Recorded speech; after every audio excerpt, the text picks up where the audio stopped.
안녕하세요. 평안한 하루 보내고 계신가요? 혹시 오늘 세상의 소음 속에서 길을 잃은 듯한 기분이 드셨나요? 혹은 스스로의 가치에 대해 의심하며 작아지는 마음을 느끼셨나요? 오늘 세상이 당신에게 붙여준 이름표가 아닌 창조주이신 하나님께서 당신을 어떻게 바라보시는지에 대한 깊고 따뜻한 이야기를 나누고 싶습니다. 이 이야기가 당신의 마음에 큰 울림과 위로를 준다면 하나님의 은혜를 더 많은 이들과 나누는 마음으로 구독과 좋아요를 눌러주세요. 당신의 작은 손길이 또 다른 지친 영혼에게 희망의 빛이 될 수 있습니다. 이제 하나님께서 당신에게 들려주시는 음성에 함께 귀 기울여 보겠습니다. 당신이 이 세상에 태어나기 전 그 누구도 당신의 이름을 알기 전에 하나님께서는 이미 당신을 선택하셨습니다. 어머니의 태중에서 당신의 형체가 만들어지기도 전에 그분은 당신을 보고 계셨습니다. 당신의 성격, 당신의 연약함, 당신의 미래, 그리고 당신이 저지를 실수까지도 모두 알고 계셨습니다. 그럼에도 불구하고 하나님은 당신을 선택하셨습니다. 이것은 그저 교회에서 흔히 인용하는 아름다운 성경 구절이 아닙니다. 이것은 영원히 변치 않는 진리입니다. 밤하늘의 별들을 만드시고 거친 바다를 잠잠케 하시는 전능하신 하나님께서 시간의 모든 흐름을 내다보시며 말씀하셨습니다.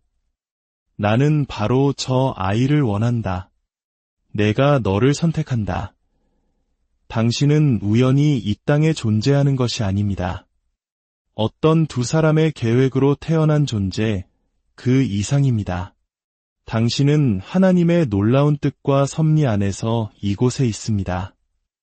어쩌면 당신은 살면서 원치 않는 자녀였다는 말을 들었을지도 모릅니다. 거절과 버림받음 혹은 무가치하다는 낙인 아래에서 살아왔을지도 모릅니다. 하지만 오늘 저는 당신에게 선포합니다. 그 모든 말들은 진리가 아닙니다. 진리는 이것입니다. 당신은 잊혀진 존재가 아니라 선택받은 존재입니다.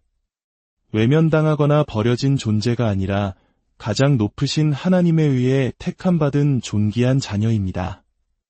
하나님의 선택은 사람의 선택과 다릅니다. 우리는 보통 겉으로 보이는 모습이나 그 사람이 가진 조건, 혹은 능력과 성과를 보고 선택합니다. 하지만 하나님은 그분의 완전한 계획과 무한한 사랑에 근거하여 선택하십니다. 그분은 당신의 시작과 끝을 모두 아시면서도 여전히 내가 바로 그 사람이다 라고 말씀하십니다. 이는 당신의 과거가 어떠했든, 당신에게 어떤 불완전함이 있든, 수많은 실수를 반복했더라도 당신은 여전히 그분의 가장 귀한 선택이라는 의미입니다. 요한복음 15장 16절에서 예수님은 말씀하십니다. 너희가 나를 택한 것이 아니요 내가 너희를 택하여 세웠나니 이는 너희로 가서 열매를 맺게 하려 함이라. 당신을 향한 하나님의 부르심은 당신이 모든 것을 완벽하게 갖추었을 때 시작된 것이 아닙니다. 그분의 손이 당신 위에 머물렀을 때 바로 그 순간에 시작되었습니다. 우리가 이 관계를 시작한 것이 아닙니다. 하나님께서 먼저 시작하셨습니다. 당신이 마음을 돌려 하나님을 찾기 훨씬 이전에, 당신이 생애 첫 기도를 드리기 전에, 첫 설교 말씀을 듣기도 전에 당신은 이미 그분의 마음속에 있었습니다. 사람들에게 잊힌다는 것은 고통스러운 일입니다. 믿었던 친구가 떠나고 가족이 실망시키고 의지했던 사람들이 등을 돌릴 때 그 상처는 깊이 남습니다. 하지만 제 말을 들어보십시오. 하나님은 단 한순간도 당신을 잊으신 적이 없습니다. 칠흑 같은 어둠 속에서도, 깊은 고난의 골짜기에서도, 아무런 응답이 없는 침묵 속에서도 하나님은 당신과 함께 계셨습니다. 하늘이 침묵하는 것처럼 느껴졌을 때조차도 그분은 당신 곁을 떠나지 않으셨습니다. 그분은 단 한 번도 당신을 향한 사랑을 멈춘 적이 없으시며 당신에게서 눈을 뗀 적도 없으십니다. 이사야 49장 16절은 말씀합니다. 보라, 내가 너를 내 손바닥에 새겼노라. 이것은 스쳐 지나가는 기억이 아닙니다. 영원한 정체성입니다. 당신은 연필로 쓰였다 지워지는 이름이 아니라 그분의 손바닥에 깊이 새겨져 있습니다. 군중 속의 한 명이 아니라 십자가에 못 박히셨던 바로 그 손, 당신을 위해 내어주신 그 손에 당신의 이름이 새겨져 있는 것입니다. 이는 당신이 그만큼 소중하며 당신의 존재가 하늘에서 무게를 지닌다는 뜻입니다. 오늘 당신이 겪고 있는 어려움이 이 진리를 지울 수는 없습니다. 이 땅에서의 거절이 하늘로부터의 거절을 의미하지는 않습니다. 당신을 떠나간 사람들이 당신을 정의할 수 없습니다. 굳게 닫힌 문들이 당신을 향한 하나님의 부르심을 취소할 수 없습니다. 얻지 못한 직장이 당신에 대한 하나님의 말씀을 바꾸지 못합니다. 선택받았다는 것이 항상 쉬운 길을 의미하지는 않습니다. 다윗을 보십시오. 그는 왕으로 선택받았지만 정작 그 선택의 자리에는 초대받지도 못했습니다. 그의 아버지조차 그를 기억하지 못했습니다. 사무엘이 아들들이 다 여기 있느냐고 물었을 때 그의 아버지는 그제야 아직 막내가 남았는데 그는 양을 지키나이다 라고 말했습니다. 가족에게조차 잊혔지만 하나님은 그를 잊지 않으셨습니다. 하나님은 말씀하셨습니다. 이가 내 마음에 합한 왕이라. 사람은 외모를 보았지만 하나님은 그의 중심을 보셨습니다. 그리고 하나님은 다윗의 가치를 알아보지 못했던 바로 그 사람들 앞에서 그에게 기름을 부으셨습니다. 이것이 바로 하나님께서 하시는 일입니다. 그분은 당신이 결코 해내지 못할 것이라고 말했던 사람들 앞에서 당신을 일으켜 세우실 것입니다. 당신의 원수들 앞에서 잔치를 베푸실 것입니다. 모두가 당신을 자격 미달이라고 부를 때 그분은 당신의 이름을 친히 불러주실 것입니다. 이것이 바로 선택받았다는 것의 의미입니다. 그러니 오늘 당신을 향한 거짓된 속삭임에 더 이상 귀 기울이지 마십시오. 당신은 부족하다는 목소리를 마음속에서 지워버리십시오. 그들에게는 당신을 정의할 권한이 없습니다. 오직 하나님께만 그 권한이 있습니다. 그리고 그분은 말씀하십니다. 너는 내 것이라. 너는 선택받았고 부름받았으며 사랑받는 나의 자녀라. 그 믿음으로 걸으십시오. 그 믿음으로 말하십시오. 그 믿음으로 살아가십시오. 아무도 당신을 보지 않는다고 느낄 때 하나님께서는 보고 계심을 기억하십시오. 그분은 과거에도 지금도 그리고 영원히 당신을 잊지 않으십니다. 어떤 견고한 쇠사슬도 어떤 어두운 과거도 어떤 거대한 실수도 예수 그리스도의 보혈이 구속하고 용서하지 못할 것은 없습니다. 오늘 이 말씀을 귀로만 듣지 말고 당신의 영혼 깊은 곳으로 받으십시오. 당신은 구속받았고 용서받았습니다. 언젠가 그렇게 될 것이라는 막연한 이야기가 아닙니다. 당신은 바로 지금 그리스도 안에서 온전한 용서를 받았습니다. 이것은 당신의 행위에 근거한 것이 아닙니다. 오직 그분의 신실한 약속에 근거한 것입니다. 사탄의 가장 큰 전략은 당신을 수치심이라는 감옥에 가두는 것입니다. 끊임없이 당신이 저지른 잘못과 넘어졌던 순간, 그리고 과거의 당신의 모습을 상기시킵니다. 과거를 영원한 꼬리표처럼 당신 머리 위에 붙잡아 두려고 합니다. 하지만 기억하십시오. 하나님은 당신의 최악의 실수를 통해 당신을 보지 않으십니다. 그분은 십자가라는 렌즈를 통해 당신을 보십니다. 모든 죄와 실패, 모든 후회를 덮는 예수 그리스도의 보혈을 보십니다. 에베소서 1장 7절은 말합니다. 우리는 그리스도 안에서 그의 은혜의 풍성함을 따라 그의 피로 말미암아 속량 곧 죄 사함을 받았느니라. 이 말씀은 용서에 한계가 없다는 뜻입니다. 부족하지 않다는 뜻입니다. 당신의 죄책감보다 더 깊고 모든 정죄를 이기는 그분의 풍성한 은혜에 따라 용서는 넘치도록 부어집니다. 더 이상 그 무거운 짐을 지고 갈 필요가 없다고 말씀하시는 은혜입니다. 구속이란 값을 치르고 다시 사오는 것, 잃어버렸던 것을 회복하여 다시 가치 있게 만드는 것을 의미합니다. 예수님께서 당신을 위해 바로 그 일을 하셨습니다. 그분이 십자가에서 돌아가셨을 때 그분은 단지 세상의 죄를 위해 돌아가신 것이 아닙니다. 바로 당신을 위해 돌아가셨습니다. 그분은 막연한 죄의 사슬을 끊으신 것이 아니라 바로 당신의 사슬을 끊으셨습니다. 당신을 묶고 있던 중독의 값은 치러졌습니다. 과거의 실패도, 배신도, 거짓도, 쓰라린 상처도 모두 남김없이 지불되었습니다. 당신은 상처 입은 상품이 아닙니다. 당신에게 일어났던 일이나 당신이 했던 일들로 정의되지 않습니다. 당신은 당신이 짊어진 수치심 그 자체가 아니며 당신이 느끼는 정죄감이 당신의 실체가 아닙니다. 그리스도 안에서 당신은 구속받았고 당신은 용서받았습니다. 그리고 하나님은 용서하실 때 기억하지 않으십니다. 이사야 43장 25절에서 그분은 말씀하십니다. 나 곧 나는 나를 위하여 내 허물을 도말하는 자니 내 죄를 기억하지 아니하리라. 하나님은 당신의 잘못을 파일로 만들어 보관하지 않으십니다. 당신이 기도할 때마다 잘못의 기록을 꺼내보지 않으십니다.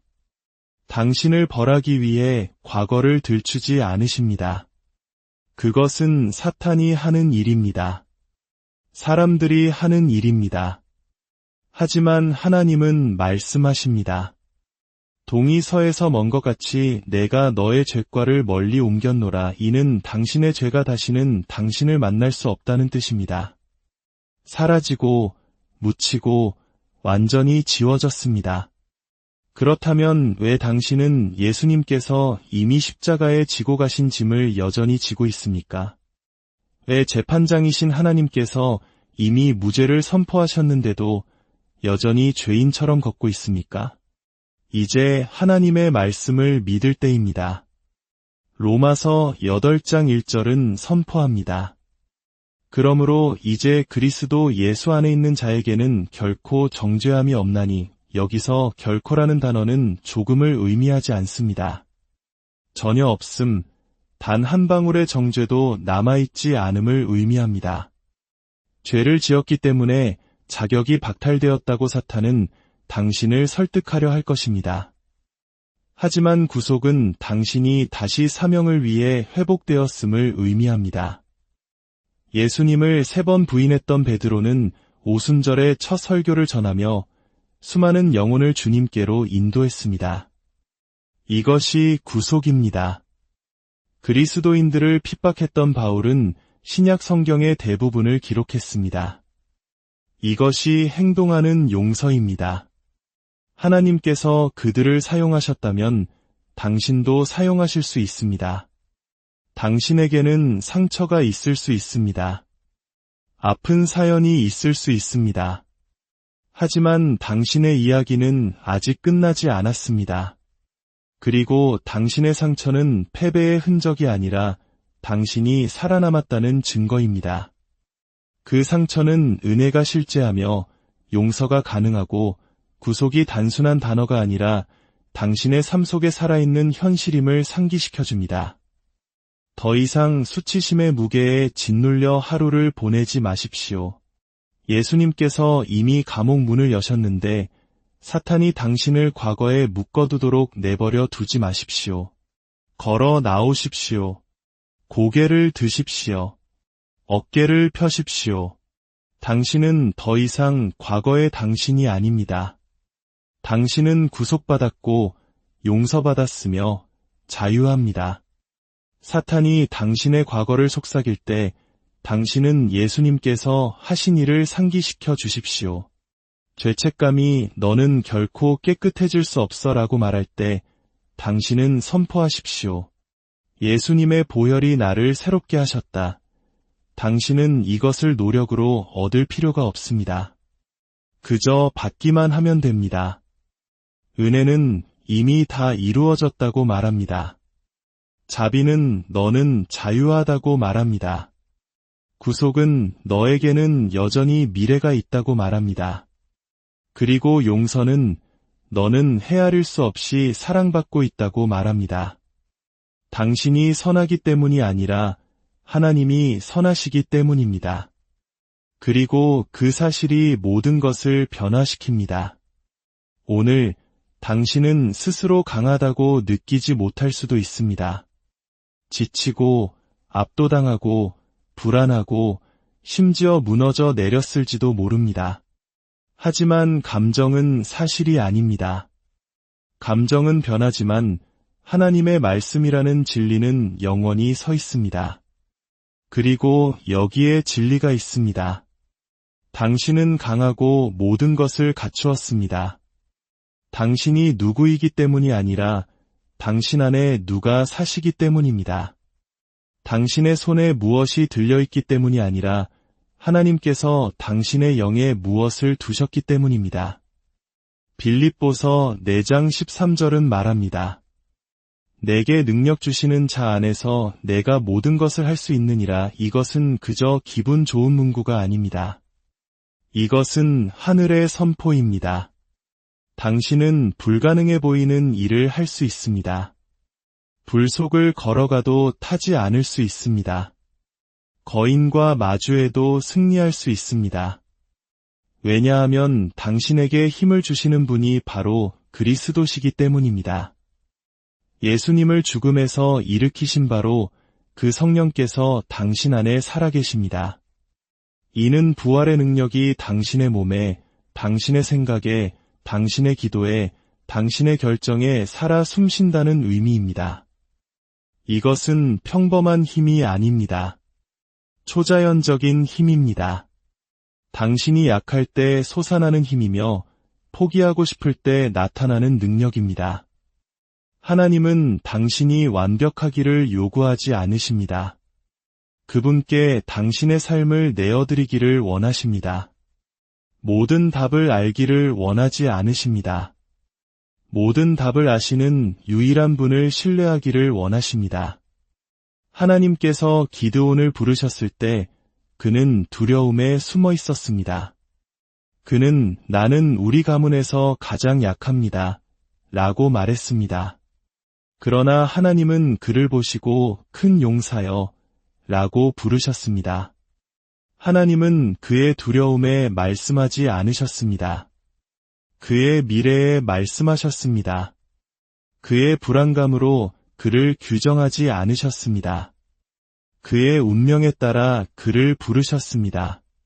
그리고 지금 당신에게도 바로 그 일을 하고 계십니다. 당신이 약하다고 느낄 때조차도 그분은 당신 안에서 강함을 보십니다. 당신이 떨고 있을 때조차도 당신 안에서 용기를 보십니다.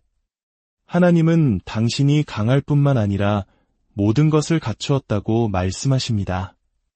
당신의 사명을 완수하는데 필요한 모든 것을 이미 받았습니다. 당신의 생각을 보호하는 구원의 투구, 당신의 마음을 지키는 위의 호심경, 원수의 모든 거짓된 화살을 막아내는 믿음의 방패, 그리고 결코 실패하지 않는 무기인 성령의 검, 곧 하나님의 말씀을 가지고 있습니다. 하나님께서 당신을 부르셨다면 그 일을 감당할 능력도 이미 주셨습니다. 포기하고 싶을 때 이것을 기억하십시오. 당신의 힘은 그분의 임재 안에서 새롭게 됩니다. 오직 여호와를 앙망하는 자는 새 힘을 얻으리니 고개를 드십시오. 눈물을 닦으십시오. 거짓을 떨쳐버리십시오. 당신의 삶에 대해 연약함을 선포하는 것을 멈추고 하나님께서 말씀하시는 것을 선포하기 시작하십시오. 나는 주 안에서 강하다. 나는 모든 싸움을 위해 준비되었다. 나는 내 삶의 부르심을 감당할 준비가 되었다. 마지막으로 당신은 패배와 두려움, 실패의 삶을 살기 위해 이곳에 있는 것이 아닙니다. 당신은 승리하도록 운명 지어졌습니다. 이것은 희망 섞인 생각이 아닙니다. 흔들리지 않는 하나님의 말씀으로부터 온 진리입니다. 예레미야 29장 11절은 말합니다. 너희를 향한 나의 생각을 내가 안하니 평안이여 재앙이 아니니라. 너희에게 미래와 희망을 주는 것이니라. 하나님은 당신을 무너뜨릴 계획이 아니라 당신을 일으켜 세울 계획을 가지고 계십니다. 당신의 삶을 향한 그분의 계획에는 승리가 포함되어 있습니다. 순간적인 승리가 아니라 영원한 승리 말입니다. 당신이 겪는 좌절은 당신 이야기의 결말이 아닙니다. 당신이 치르는 전투가 당신의 정체성이 아닙니다. 하나님은 당신을 승리로 이끌고 계십니다. 지금 당장은 보이지 않더라도 말입니다. 당신 안에 계신 이가 세상에 있는 자보다 크기 때문입니다. 당신은 혼자 싸우고 있지 않습니다. 유다 지파의 사자, 죽음을 이기신 예수님께서 당신과 함께 걷고 계십니다. 무덤이 그를 가두지 못했다면 그 어떤 원수도 당신을 막을 수 없습니다. 로마서 8장 37절의 말씀처럼 당신은 정복자 이상입니다. 싸움에서 이기는 것을 넘어 그 과정을 통해 더욱 강해지고 간증을 얻고 권위를 얻게 됩니다. 오늘 당신이 겪고 있는 전투는 내일 당신이 걸어갈 돌파구를 만들어내고 있습니다. 굳건히 서십시오. 계속 신뢰하십시오. 승리를 보기 전에도 찬양하십시오. 왜냐하면 그리스도 안에서 승리는 이미 당신의 것이기 때문입니다. 그리고 언젠가 당신은 뒤를 돌아보며 깨닫게 될 것입니다. 당신을 무너뜨리려 했던 것이 오히려 당신을 세웠다는 것을, 당신이 흘렸던 눈물이 미래의 씨앗에 물을 주고 있었다는 것을, 당신을 패배시키려 했던 것들이 오히려 당신을 하나님의 임재 속으로 더 깊이 밀어 넣었다는 것을, 바로 그곳에 진정한 승리가 있습니다. 오늘 당신의 삶에 선포하십시오. 나는 승리하도록 운명 지어졌다. 나는 쓰러지지 않고 나아갈 것이다. 나는 지는 것이 아니라 배우고 있다. 나는 멈춰 있는 것이 아니라 강해지고 있다. 싸움은 주님께 속했고 승리는 나의 것입니다. 예수님이 당신 안에 사시기 때문에 당신의 이름 안에, 당신의 이야기 안에 승리가 있습니다. 그리고 예수님은 결코 지지 않으십니다. 사랑의 하나님 아버지, 오늘 이 말씀을 듣는 당신의 모든 자녀들 위해 함께하여 주시옵소서. 세상의 소리가 아닌 아버지만의 진리의 음성이 각자의 심령 깊은 곳에 뿌리내리게 하옵소서. 우리가 선택받았고 용서받았으며 강하고 이미 승리한 존재임을 매일의 삶 속에서 기억하고 살아갈 수 있는 믿음과 용기를 더하여 주시옵소서. 이 한 주간도 주님의 평안이 모든 가정과 개인의 삶에 가득하기를 간절히 소망하며 우리 주 예수 그리스도의 이름으로 기도드립니다. 안녕하세요. 평안한 하루 보내고 계신가요?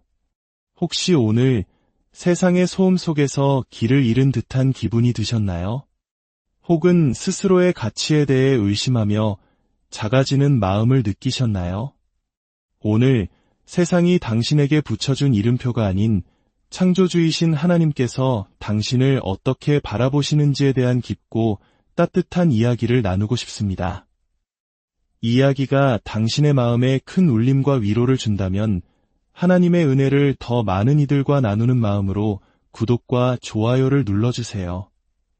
당신의 작은 손길이 또 다른 지친 영혼에게 희망의 빛이 될 수 있습니다. 이제 하나님께서 당신에게 들려주시는 음성에 함께 귀 기울여 보겠습니다. 당신이 이 세상에 태어나기 전 그 누구도 당신의 이름을 알기 전에 하나님께서는 이미 당신을 선택하셨습니다. 어머니의 태중에서 당신의 형체가 만들어지기도 전에 그분은 당신을 보고 계셨습니다. 당신의 성격, 당신의 연약함, 당신의 미래, 그리고 당신이 저지를 실수까지도 모두 알고 계셨습니다. 그럼에도 불구하고 하나님은 당신을 선택하셨습니다. 이것은 그저 교회에서 흔히 인용하는 아름다운 성경 구절이 아닙니다. 이것은 영원히 변치 않는 진리입니다. 밤하늘의 별들을 만드시고 거친 바다를 잠잠케 하시는 전능하신 하나님께서 시간의 모든 흐름을 내다보시며 말씀하셨습니다. 나는 바로 저 아이를 원한다. 내가 너를 선택한다. 당신은 우연히 이 땅에 존재하는 것이 아닙니다. 어떤 두 사람의 계획으로 태어난 존재, 그 이상입니다. 당신은 하나님의 놀라운 뜻과 섭리 안에서 이곳에 있습니다. 어쩌면 당신은 살면서 원치 않는 자녀였다는 말을 들었을지도 모릅니다. 거절과 버림받음 혹은 무가치하다는 낙인 아래에서 살아왔을지도 모릅니다. 하지만 오늘 저는 당신에게 선포합니다. 그 모든 말들은 진리가 아닙니다. 진리는 이것입니다. 당신은 잊혀진 존재가 아니라 선택받은 존재입니다. 외면당하거나 버려진 존재가 아니라 가장 높으신 하나님에 의해 택함받은 존귀한 자녀입니다. 하나님의 선택은 사람의 선택과 다릅니다. 우리는 보통 겉으로 보이는 모습이나 그 사람이 가진 조건 혹은 능력과 성과를 보고 선택합니다. 하지만 하나님은 그분의 완전한 계획과 무한한 사랑에 근거하여 선택하십니다. 그분은 당신의 시작과 끝을 모두 아시면서도 여전히 내가 바로 그 사람이다 라고 말씀하십니다. 이는 당신의 과거가 어떠했든 당신에게 어떤 불완전함이 있든 수많은 실수를 반복했더라도 당신은 여전히 그분의 가장 귀한 선택이라는 의미입니다. 요한복음 15장 16절에서 예수님은 말씀하십니다. 너희가 나를 택한 것이 아니요 내가 너희를 택하여 세웠나니 이는 너희로 가서 열매를 맺게 하려 함이라. 당신을 향한 하나님의 부르심은 당신이 모든 것을 완벽하게 갖추었을 때 시작된 것이 아닙니다. 그분의 손이 당신 위에 머물렀을 때 바로 그 순간에 시작되었습니다. 우리가 이 관계를 시작한 것이 아닙니다. 하나님께서 먼저 시작하셨습니다.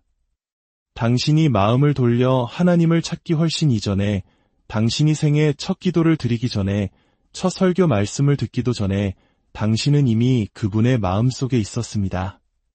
사람들에게 잊힌다는 것은 고통스러운 일입니다. 믿었던 친구가 떠나고 가족이 실망시키고 의지했던 사람들이 등을 돌릴 때 그 상처는 깊이 남습니다. 하지만 제 말을 들어보십시오. 하나님은 단 한순간도 당신을 잊으신 적이 없습니다. 칠흑 같은 어둠 속에서도, 깊은 고난의 골짜기에서도, 아무런 응답이 없는 침묵 속에서도 하나님은 당신과 함께 계셨습니다. 하늘이 침묵하는 것처럼 느껴졌을 때조차도 그분은 당신 곁을 떠나지 않으셨습니다. 그분은 단 한 번도 당신을 향한 사랑을 멈춘 적이 없으시며 당신에게서 눈을 뗀 적도 없으십니다. 이사야 49장 16절은 말씀합니다. 보라, 내가 너를 내 손바닥에 새겼노라. 이것은 스쳐 지나가는 기억이 아닙니다. 영원한 정체성입니다. 당신은 연필로 쓰였다 지워지는 이름이 아니라 그분의 손바닥에 깊이 새겨져 있습니다. 군중 속의 한 명이 아니라 십자가에 못 박히셨던 바로 그 손, 당신을 위해 내어주신 그 손에 당신의 이름이 새겨져 있는 것입니다. 이는 당신이 그만큼 소중하며 당신의 존재가 하늘에서 무게를 지닌다는 뜻입니다. 오늘 당신이 겪고 있는 어려움이 이 진리를 지울 수는 없습니다. 이 땅에서의 거절이 하늘로부터의 거절을 의미하지는 않습니다. 당신을 떠나간 사람들이 당신을 정의할 수 없습니다. 굳게 닫힌 문들이 당신을 향한 하나님의 부르심을 취소할 수 없습니다. 얻지 못한 직장이 당신에 대한 하나님의 말씀을 바꾸지 못합니다. 선택받았다는 것이 항상 쉬운 길을 의미하지는 않습니다. 다윗을 보십시오. 그는 왕으로 선택받았지만 정작 그 선택의 자리에는 초대받지도 못했습니다. 그의 아버지조차 그를 기억하지 못했습니다. 사무엘이 아들들이 다 여기 있느냐고 물었을 때 그의 아버지는 그제야 아직 막내가 남았는데 그는 양을 지키나이다 라고 말했습니다. 가족에게조차 잊혔지만 하나님은 그를 잊지 않으셨습니다. 하나님은 말씀하셨습니다. 이가 내 마음에 합한 왕이라. 사람은 외모를 보았지만 하나님은 그의 중심을 보셨습니다. 그리고 하나님은 다윗의 가치를 알아보지 못했던 바로 그 사람들 앞에서 그에게 기름을 부으셨습니다. 이것이 바로 하나님께서 하시는 일입니다. 그분은 당신이 결코 해내지 못할 것이라고 말했던 사람들 앞에서 당신을 일으켜 세우실 것입니다. 당신의 원수들 앞에서 잔치를 베푸실 것입니다. 모두가 당신을 자격 미달이라고 부를 때 그분은 당신의 이름을 친히 불러주실 것입니다. 이것이 바로 선택받았다는 것의 의미입니다. 그러니 오늘 당신을 향한 거짓된 속삭임에 더 이상 귀 기울이지 마십시오. 당신은 부족하다는 목소리를 마음속에서 지워버리십시오. 그들에게는 당신을 정의할 권한이 없습니다. 오직 하나님께만 그 권한이 있습니다. 그리고 그분은 말씀하십니다. 너는 내 것이라. 너는 선택받았고 부름받았으며 사랑받는 나의 자녀라. 그 믿음으로 걸으십시오. 그 믿음으로 말하십시오. 그 믿음으로 살아가십시오. 아무도 당신을 보지 않는다고 느낄 때 하나님께서는 보고 계심을 기억하십시오. 그분은 과거에도 지금도 그리고 영원히 당신을 잊지 않으십니다. 어떤 견고한 쇠사슬도 어떤 어두운 과거도 어떤 거대한 실수도 예수 그리스도의 보혈이 구속하고 용서하지 못할 것은 없습니다. 오늘 이 말씀을 귀로만 듣지 말고 당신의 영혼 깊은 곳으로 받으십시오. 당신은 구속받았고 용서받았습니다. 언젠가 그렇게 될 것이라는 막연한 이야기가 아닙니다. 당신은 바로 지금 그리스도 안에서 온전한 용서를 받았습니다. 이것은 당신의 행위에 근거한 것이 아닙니다. 오직 그분의 신실한 약속에 근거한 것입니다. 사탄의 가장 큰 전략은 당신을 수치심이라는 감옥에 가두는 것입니다. 끊임없이 당신이 저지른 잘못과 넘어졌던 순간, 그리고 과거의 당신의 모습을 상기시킵니다. 과거를 영원한 꼬리표처럼 당신 머리 위에 붙잡아 두려고 합니다. 하지만 기억하십시오. 하나님은 당신의 최악의 실수를 통해 당신을 보지 않으십니다. 그분은 십자가라는 렌즈를 통해 당신을 보십니다. 모든 죄와 실패, 모든 후회를 덮는 예수 그리스도의 보혈을 보십니다. 에베소서 1장 7절은 말합니다. 우리는 그리스도 안에서 그의 은혜의 풍성함을 따라 그의 피로 말미암아 속량 곧 죄 사함을 받았느니라. 이 말씀은 용서에 한계가 없다는 뜻입니다. 부족하지 않다는 뜻입니다. 당신의 죄책감보다 더 깊고 모든 정죄를 이기는 그분의 풍성한 은혜에 따라 용서는 넘치도록 부어집니다. 더 이상 그 무거운 짐을 지고 갈 필요가 없다고 말씀하시는 은혜입니다. 구속이란 값을 치르고 다시 사오는 것, 잃어버렸던 것을 회복하여 다시 가치 있게 만드는 것을 의미합니다. 예수님께서 당신을 위해 바로 그 일을 하셨습니다. 그분이 십자가에서 돌아가셨을 때 그분은 단지 세상의 죄를 위해 돌아가신 것이 아닙니다. 바로 당신을 위해 돌아가셨습니다. 그분은 막연한 죄의 사슬을 끊으신 것이 아니라 바로 당신의 사슬을 끊으셨습니다. 당신을 묶고 있던 중독의 값은 치러졌습니다. 과거의 실패도, 배신도, 거짓도, 쓰라린 상처도 모두 남김없이 지불되었습니다. 당신은 상처 입은 상품이 아닙니다. 당신에게 일어났던 일이나 당신이 했던 일들로 정의되지 않습니다. 당신은 당신이 짊어진 수치심 그 자체가 아니며 당신이 느끼는 정죄감이 당신의 실체가 아닙니다. 그리스도 안에서 당신은 구속받았고 당신은 용서받았습니다. 그리고 하나님은 용서하실 때 기억하지 않으십니다.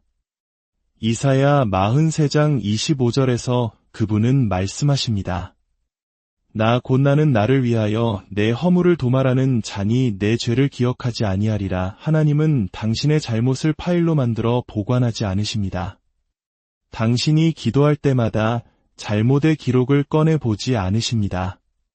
당신을 벌하기 위해 과거를 들추지 않으십니다. 그것은 사탄이 하는 일입니다. 사람들이 하는 일입니다. 하지만 하나님은 말씀하십니다. 동이 서에서 먼 것 같이 내가 너의 죄과를 멀리 옮겼노라. 이는 당신의 죄가 다시는 당신을 만날 수 없다는 뜻입니다. 사라지고 묻히고 완전히 지워졌습니다. 그렇다면 왜 당신은 예수님께서 이미 십자가에 지고 가신 짐을 여전히 지고 있습니까?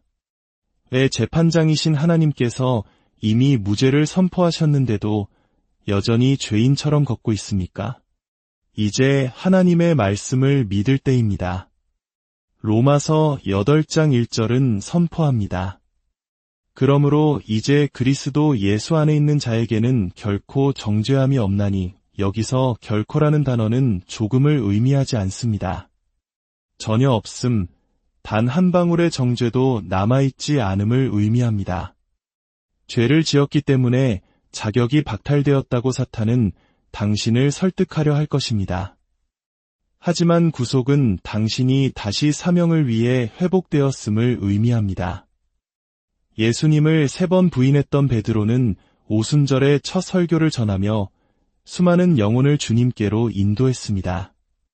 이것이 구속입니다. 그리스도인들을 핍박했던 바울은 신약 성경의 대부분을 기록했습니다. 이것이 행동하는 용서입니다. 하나님께서 그들을 사용하셨다면 당신도 사용하실 수 있습니다. 당신에게는 상처가 있을 수 있습니다. 아픈 사연이 있을 수 있습니다. 하지만 당신의 이야기는 아직 끝나지 않았습니다. 그리고 당신의 상처는 패배의 흔적이 아니라 당신이 살아남았다는 증거입니다. 그 상처는 은혜가 실제하며 용서가 가능하고 구속이 단순한 단어가 아니라 당신의 삶 속에 살아있는 현실임을 상기시켜줍니다. 더 이상 수치심의 무게에 짓눌려 하루를 보내지 마십시오. 예수님께서 이미 감옥 문을 여셨는데 사탄이 당신을 과거에 묶어두도록 내버려 두지 마십시오. 걸어 나오십시오. 고개를 드십시오. 어깨를 펴십시오. 당신은 더 이상 과거의 당신이 아닙니다. 당신은 구속받았고 용서받았으며 자유합니다. 사탄이 당신의 과거를 속삭일 때 당신은 예수님께서 하신 일을 상기시켜 주십시오. 죄책감이 너는 결코 깨끗해질 수 없어 라고 말할 때 당신은 선포하십시오. 예수님의 보혈이 나를 새롭게 하셨다. 당신은 이것을 노력으로 얻을 필요가 없습니다.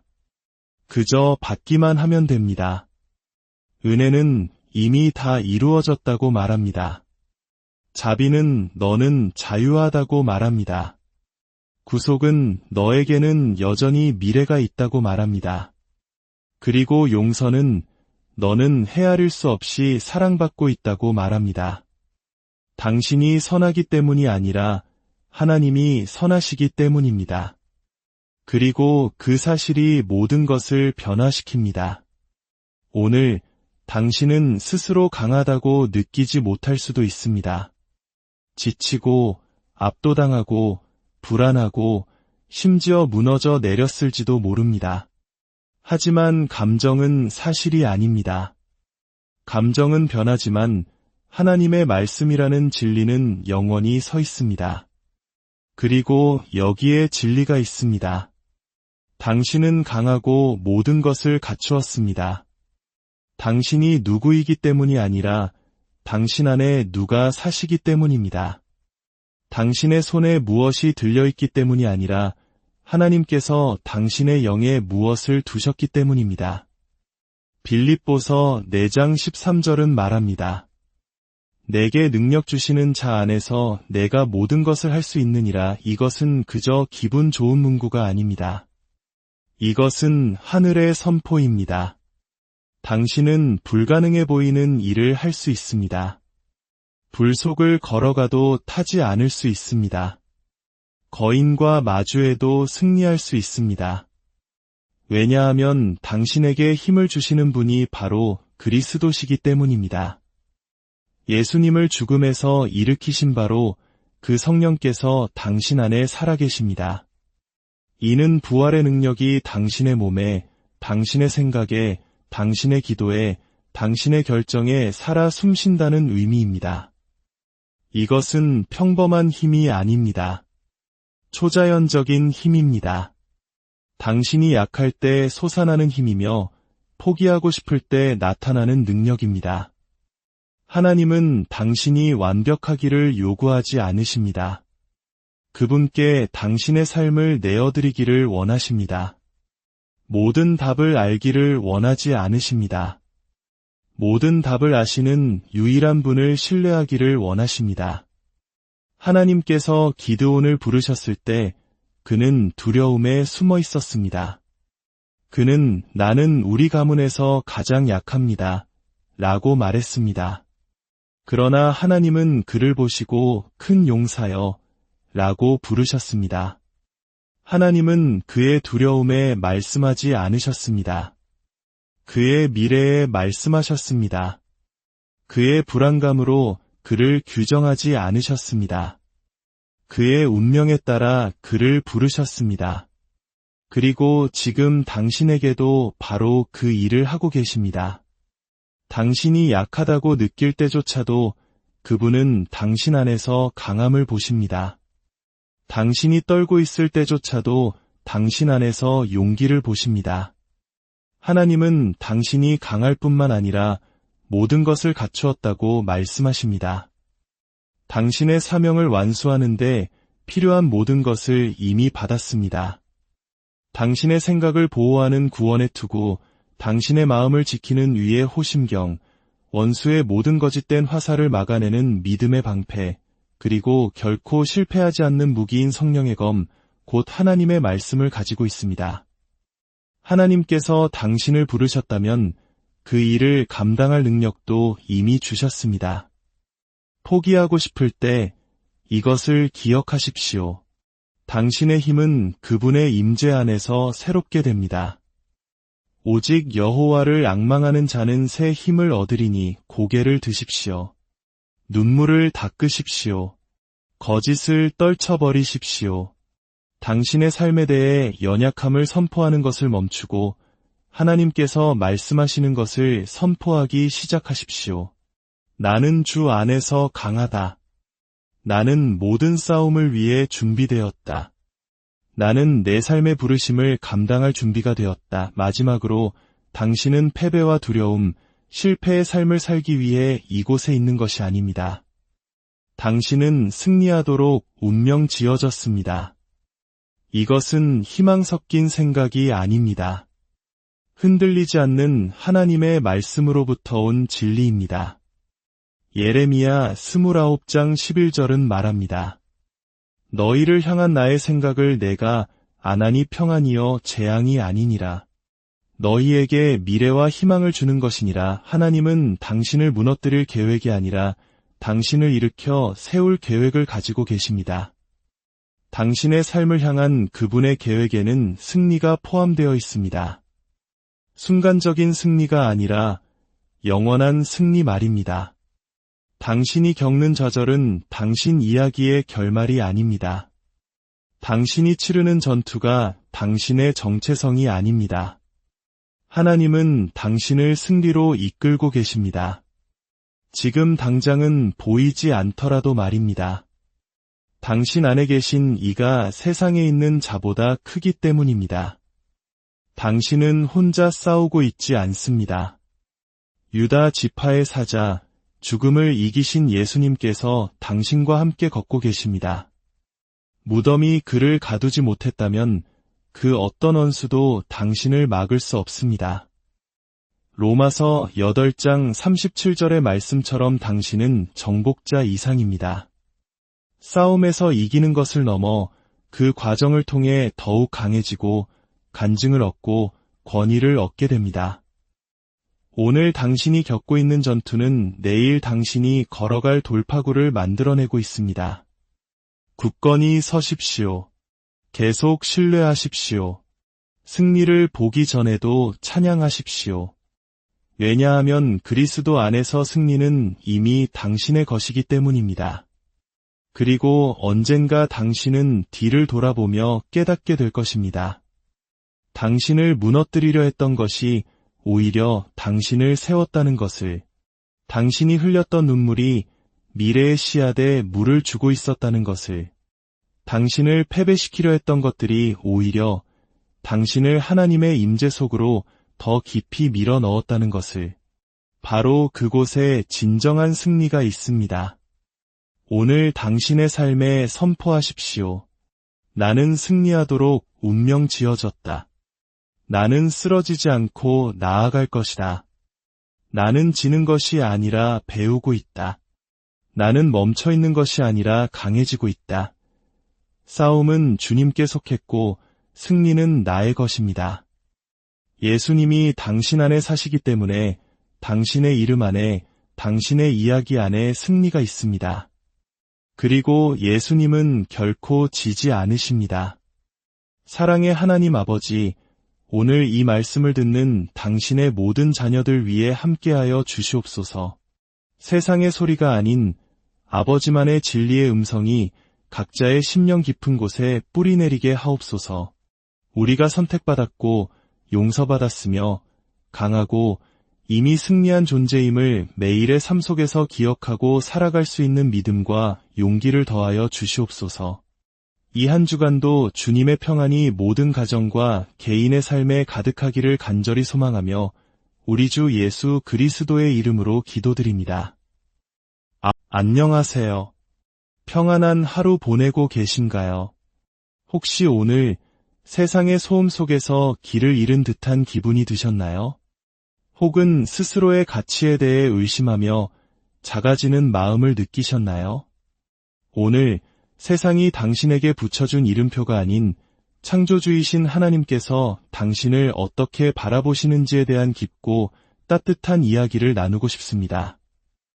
이 이야기가 당신의 마음에 큰 울림과 위로를 준다면 하나님의 은혜를 더 많은 이들과 나누는 마음으로 구독과 좋아요를 눌러주세요. 당신의 작은 손길이 또 다른 지친 영혼에게 희망의 빛이 될 수 있습니다. 이제 하나님께서 당신에게 들려주시는 음성에 함께 귀 기울여 보겠습니다. 당신이 이 세상에 태어나기 전 그 누구도 당신의 이름을 알기 전에 하나님께서는 이미 당신을 선택하셨습니다. 어머니의 태중에서 당신의 형체가 만들어지기도 전에 그분은 당신을 보고 계셨습니다. 당신의 성격, 당신의 연약함, 당신의 미래, 그리고 당신이 저지를 실수까지도 모두 알고 계셨습니다. 그럼에도 불구하고 하나님은 당신을 선택하셨습니다. 이것은 그저 교회에서 흔히 인용하는 아름다운 성경 구절이 아닙니다. 이것은 영원히 변치 않는 진리입니다. 밤하늘의 별들을 만드시고 거친 바다를 잠잠케 하시는 전능하신 하나님께서 시간의 모든 흐름을 내다보시며 말씀하셨습니다. 나는 바로 저 아이를 원한다. 내가 너를 선택한다. 당신은 우연히 이 땅에 존재하는 것이 아닙니다. 어떤 두 사람의 계획으로 태어난 존재, 그 이상입니다. 당신은 하나님의 놀라운 뜻과 섭리 안에서 이곳에 있습니다. 어쩌면 당신은 살면서 원치 않는 자녀였다는 말을 들었을지도 모릅니다. 거절과 버림받음, 혹은 무가치하다는 낙인 아래에서 살아왔을지도 모릅니다. 하지만 오늘 저는 당신에게 선포합니다. 그 모든 말들은 진리가 아닙니다. 진리는 이것입니다. 당신은 잊혀진 존재가 아니라 선택받은 존재입니다. 외면당하거나 버려진 존재가 아니라 가장 높으신 하나님에 의해 택함받은 존귀한 자녀입니다. 하나님의 선택은 사람의 선택과 다릅니다. 우리는 보통 겉으로 보이는 모습이나 그 사람이 가진 조건 혹은 능력과 성과를 보고 선택합니다. 하지만 하나님은 그분의 완전한 계획과 무한한 사랑에 근거하여 선택하십니다. 그분은 당신의 시작과 끝을 모두 아시면서도 여전히 내가 바로 그 사람이다 라고 말씀하십니다. 이는 당신의 과거가 어떠했든, 당신에게 어떤 불완전함이 있든, 수많은 실수를 반복했더라도 당신은 여전히 그분의 가장 귀한 선택이라는 의미입니다. 요한복음 15장 16절에서 예수님은 말씀하십니다. 너희가 나를 택한 것이 아니요 내가 너희를 택하여 세웠나니 이는 너희로 가서 열매를 맺게 하려 함이라. 당신을 향한 하나님의 부르심은 당신이 모든 것을 완벽하게 갖추었을 때 시작된 것이 아닙니다. 그분의 손이 당신 위에 머물렀을 때 바로 그 순간에 시작되었습니다. 우리가 이 관계를 시작한 것이 아닙니다. 하나님께서 먼저 시작하셨습니다. 당신이 마음을 돌려 하나님을 찾기 훨씬 이전에, 당신이 생애 첫 기도를 드리기 전에, 첫 설교 말씀을 듣기도 전에 당신은 이미 그분의 마음속에 있었습니다. 사람들에게 잊힌다는 것은 고통스러운 일입니다. 믿었던 친구가 떠나고, 가족이 실망시키고, 의지했던 사람들이 등을 돌릴 때 그 상처는 깊이 남습니다. 하지만 제 말을 들어보십시오. 하나님은 단 한순간도 당신을 잊으신 적이 없습니다. 칠흑 같은 어둠 속에서도, 깊은 고난의 골짜기에서도, 아무런 응답이 없는 침묵 속에서도 하나님은 당신과 함께 계셨습니다. 하늘이 침묵하는 것처럼 느껴졌을 때조차도 그분은 당신 곁을 떠나지 않으셨습니다. 그분은 단 한 번도 당신을 향한 사랑을 멈춘 적이 없으시며 당신에게서 눈을 뗀 적도 없으십니다. 이사야 49장 16절은 말씀합니다. 보라, 내가 너를 내 손바닥에 새겼노라. 이것은 스쳐 지나가는 기억이 아닙니다. 영원한 정체성입니다. 당신은 연필로 쓰였다 지워지는 이름이 아니라 그분의 손바닥에 깊이 새겨져 있습니다. 군중 속의 한 명이 아니라 십자가에 못 박히셨던 바로 그 손, 당신을 위해 내어주신 그 손에 당신의 이름이 새겨져 있는 것입니다.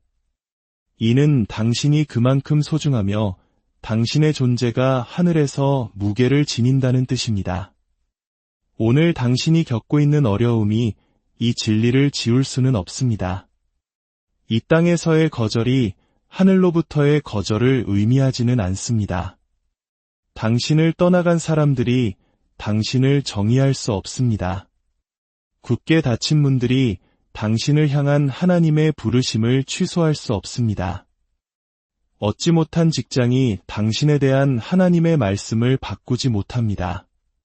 선택받았다는 것이 항상 쉬운 길을 의미하지는 않습니다.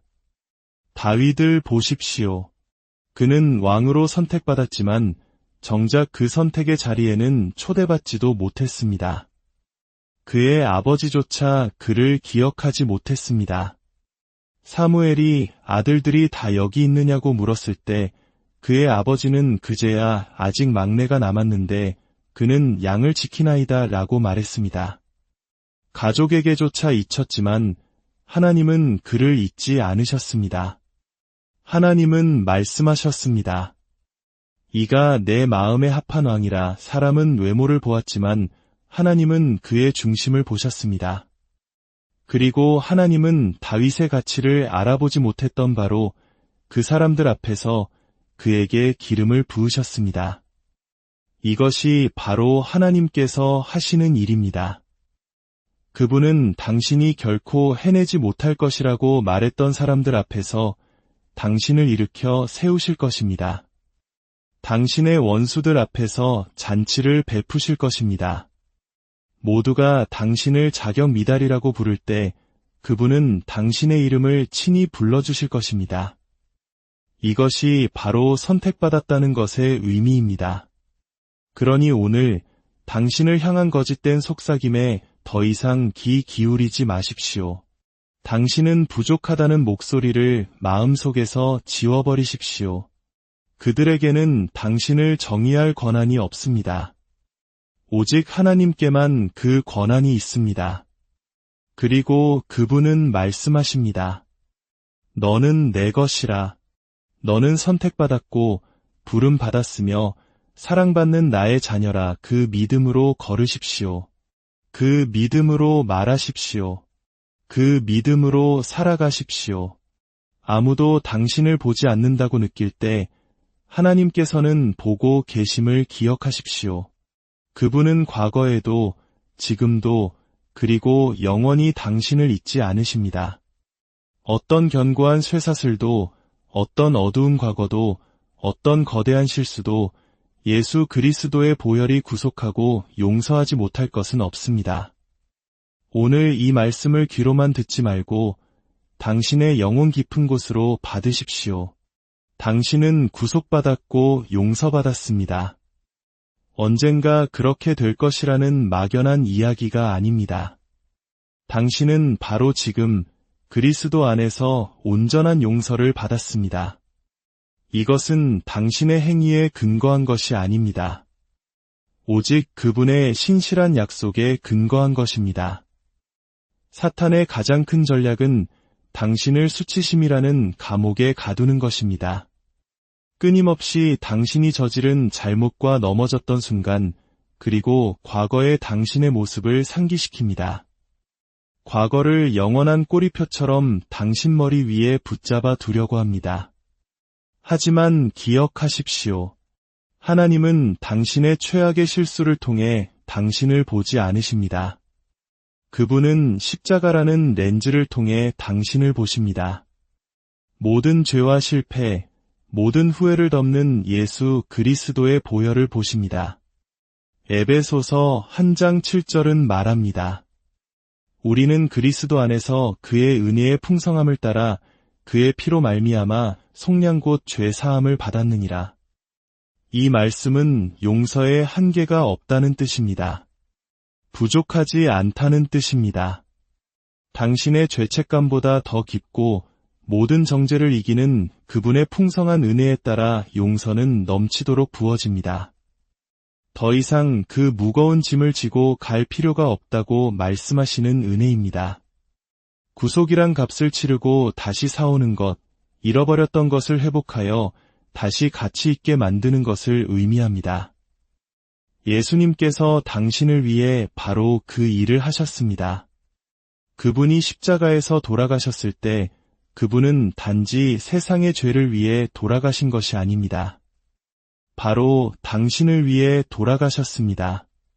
그분은 막연한 죄의 사슬을 끊으신 것이 아니라 바로 당신의 사슬을 끊으셨습니다. 당신을 묶고 있던 중독의 값은 치러졌습니다. 과거의 실패도, 배신도, 거짓도, 쓰라린 상처도 모두 남김없이 지불되었습니다. 당신은 상처 입은 상품이 아닙니다. 당신에게 일어났던 일이나 당신이 했던 일들로 정의되지 않습니다. 당신은 당신이 짊어진 수치심 그 자체가 아니며 당신이 느끼는 정죄감이 당신의 실체가 아닙니다. 그리스도 안에서 당신은 구속받았고 당신은 용서받았습니다. 그리고 하나님은 용서하실 때 기억하지 않으십니다. 이사야 43장 25절에서 그분은 말씀하십니다. 나 곧 나는 나를 위하여 내 허물을 도말하는 자니 내 죄를 기억하지 아니하리라. 하나님은 당신의 잘못을 파일로 만들어 보관하지 않으십니다. 당신이